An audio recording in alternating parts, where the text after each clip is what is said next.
Welcome friends, welcome to my YouTube channel. आज हम बात करेंगे टिपिकल वॉल सेक्शन के बारे में।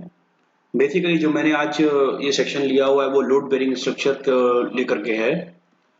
So firstly I skip my profile, then these are a very short basic outline, so wall section only.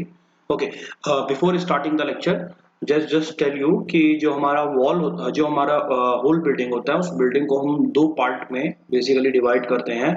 The first one is called the substructural portion या substructural section, then the segment, and the second one is the superstructure segment. So what is the basically difference basically? The thing is कि जो portion हमारा ground level के नीचे होता है that is called the sub structure.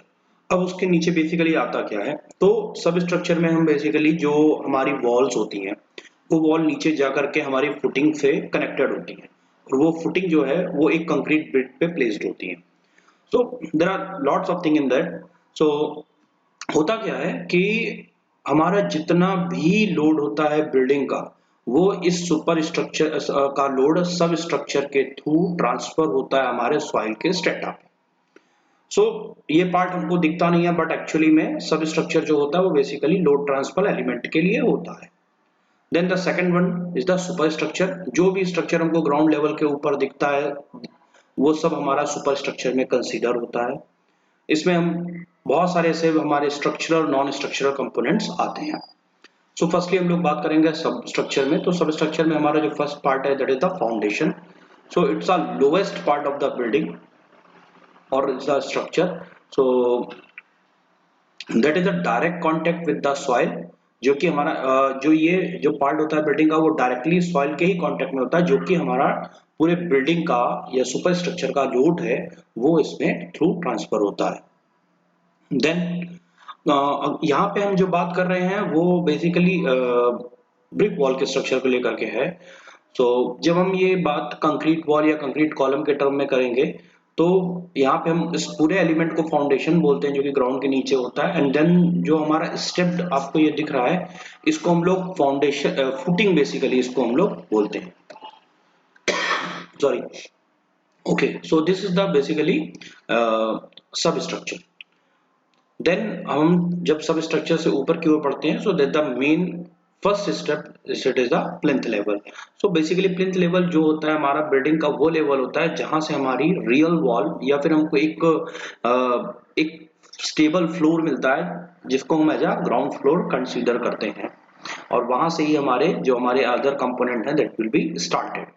So plinth level floor basically it's type of floor, type of base जहां से हमारा फ्लोर या बिल्डिंग कंपोनेंट स्टार्ट होते हैं। Okay, so I just told you कि the plinth level is also comes in the superstructure part. So superstructure as a scene कि जितना भी बिल्डिंग हमारा ग्राउंड लेवल के ऊपर में जितने भी एलिमेंट्स हमको दिखते हैं that comes under the superstructure. Okay, so before going this, so start with one by one. So plinth level I already told you, and the damp proof course. So जब हम डैम्प प्रूफ कोर्स की बात करते हैं तो ये हम building में दो तरीके से अप्लाई कर सकते हैं, that is the method with the horizontal and the vertical through. And बहुत सारे इसके मटेरियल्स होते हैं, एस्फाल्ट, बिटुमेन शीट वगैरह। So the reason why we applied this कि रीजन ये होता है कि जो हमारा मेन स्ट्रक्चर है वो हमारा प्लिंथ लेवल फ्लोर से आगे एक्सटेंडेड होता है, ऊपर होता है, जिसपे हम लोग एज अ हैबिटेंट हम लोग उस पर सर्वाइव करते हैं, रहते हैं, यूज करते हैं। तो बेसिकली होता क्या है कि फॉइल में जो हमारा मॉइस्चर का जो कंटेंट होता है वो बिल्डिंग में ऊपर की तरफ वर्टिकली ट्रांसफर ना हो, तो इसलिए उस चीज को प्रिवेंट करने के लिए we are using the DPC course, यानी we say it's a damp proof course and we are apply as an horizontal also same as a vertical method. Okay, so then another term जो कि हमारा structural है that is the lintel and that is another is the सिल।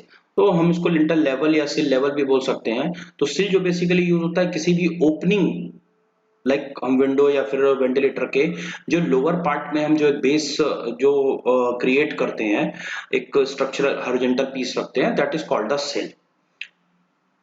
और ये सिल का एक और भी रोल होता है कि जो हमारी आउटर फेसिंग की जो वॉल्स होती हैं उनमें ये रेन वाटर को से प्रिवेंट करने के लिए भी हम लोग एज अ सिल को यूज करते हैं।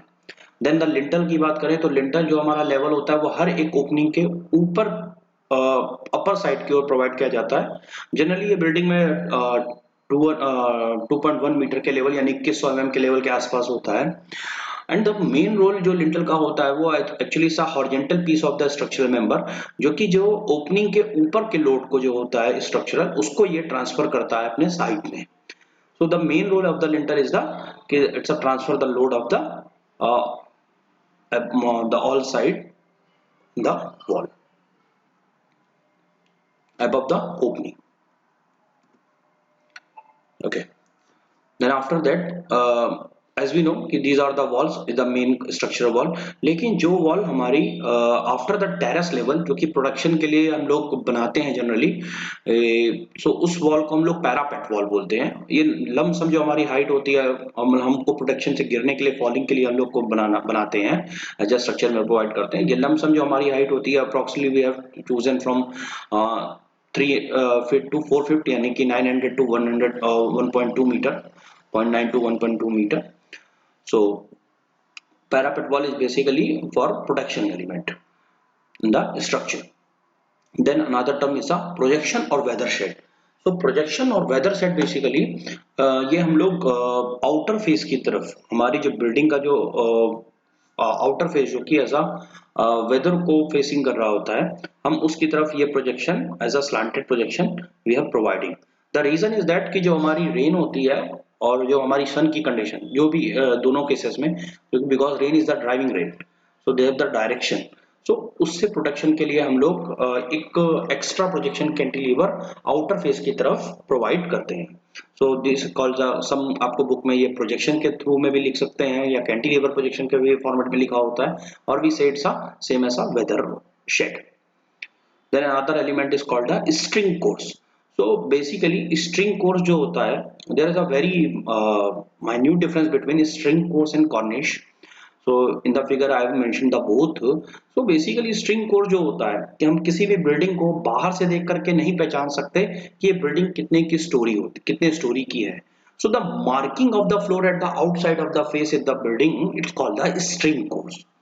तो हम बिल्डिंग के बाहर की तरफ हॉरिजॉन्टल जो बैंड देखते हैं at the design like same like as an cornice, तो उस बैंड को हम लोग स्ट्रिंग कोर्स करते हैं। बट वो आइडेंटिफिकेशन होना चाहिए हमारे फ्लोर्स का कि हमारे वो बिल्डिंग्स का जो अंदर का जो स्लैब है वो आउटर से हमको पता चले कि इस लेवल पे हमारे वो फ्लोर्स हैं, तो उस टाइप के कोर्स को हम लोग स्ट्रिंग कोर्स बोलते हैं। जो कॉर्निश होता है it's a decorative horizontal element जिसको हम लोग अपने विंडो या किसी इनसाइड फर्नीचर या हर जगह पे कहीं पे भी हम लोग अप्लाइड करते हैं कॉर्निश, बेसिकली सा डेकोरेटिव मॉल्डिंग।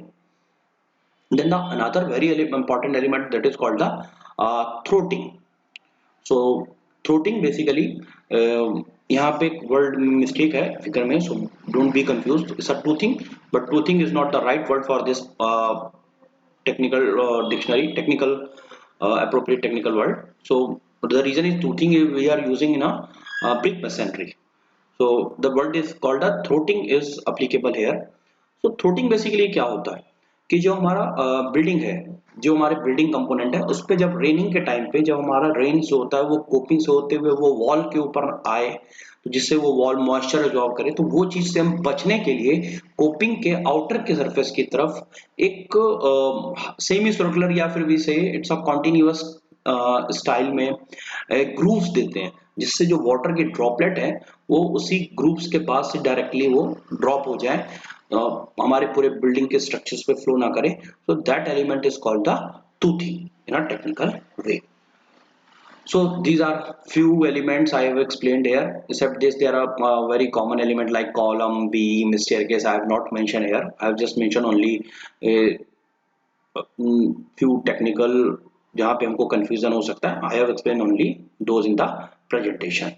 So जनरली होता क्या है कि ये जो फिगर है ये हम लोग as a when we enter in the BR course, so we make as a first sheet. So I have just explain as a topic as an elementary level. So for others I will explain in others video for details, for detailed topic I will you can check my other videos, so I'll make it। So you if you want this presentation in a soft copy format you can check my caption। So this is the reference, thank you, and please like my video and subscribe my channel. And again, if you want this presentation in a soft copy format, you can check my caption. Thank you. Thank you so much.